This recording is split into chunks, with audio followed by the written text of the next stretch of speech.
about how being in one's own element can impact goals and the achievement of our goals and objectives in other areas of the life framework, all the different areas and aspects of our life.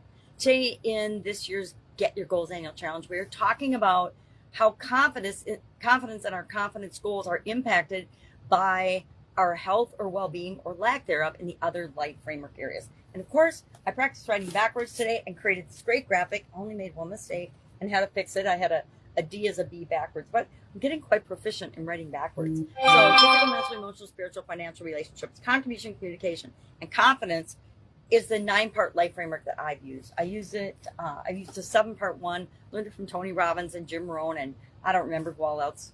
In the late 80s, I started using this life framework to think about the different areas and aspects of my life, not so I could create balance in all those areas, because I don't believe that there's perfect balance, meaning they're all equal. Balance is not equal. It means they're at the level they need to be for the period of our life that we're in, or for the situation that we find ourselves in at the time.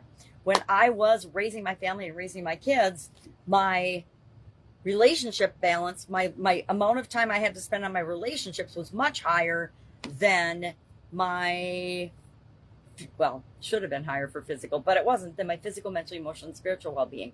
I needed to spend more of my energy, more of my time, more of my focus on raising my family and making sure my little human beings survived and thrived than I did on necessarily making sure that the other areas and aspects of my life have the same and equal amount of time. You know, you see people thinking that, all right, if I spend an hour with my spouse, I have to spend an hour with each of my children and an hour on my physical, mental, emotional, spiritual.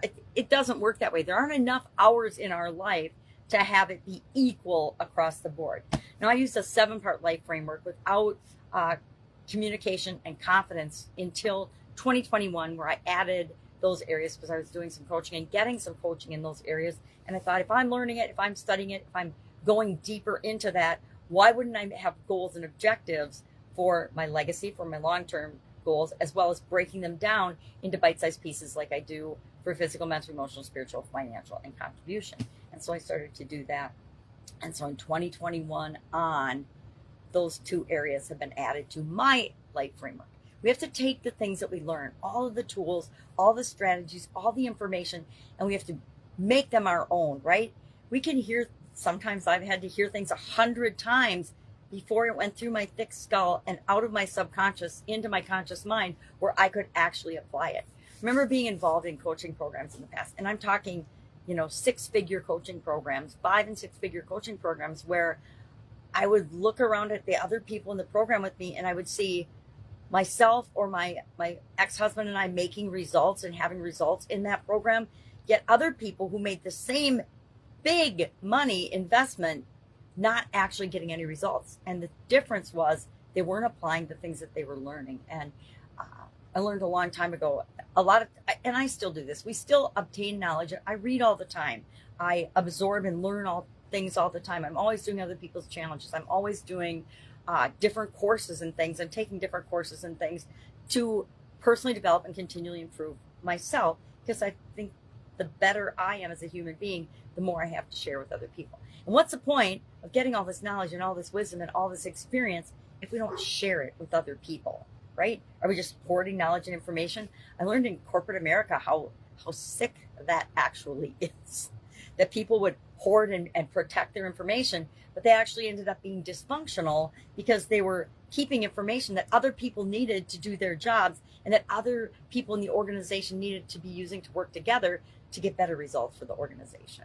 And that's true of us as well as the rest of the world. So our idiom for today was in one's own element. It comes from the Elizabethan period, when everything was divided into 4 elements: earth, air, fire, and water. I, of course, showed the little ducky swimming in the pond because I am by birth a water sign, but I also have an affinity to the other signs. I like to think I have a little fire in me.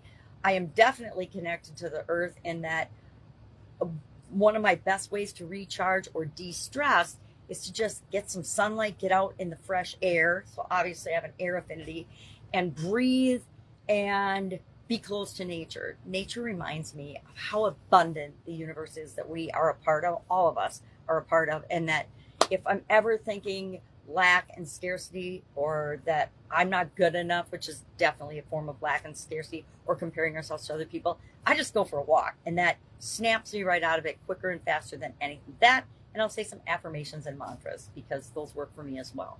So if I can help you in any way today, hit me up. I've got a huge project with a client today, so I've got to get going. But I will be available by Voxer, pajamagrandma@gmail.com, if you have a quick question. Otherwise, if I don't answer, I'll get back to you as soon as I possibly can after my meetings today or my project today. Otherwise, I'll be with you tomorrow. Have a great day.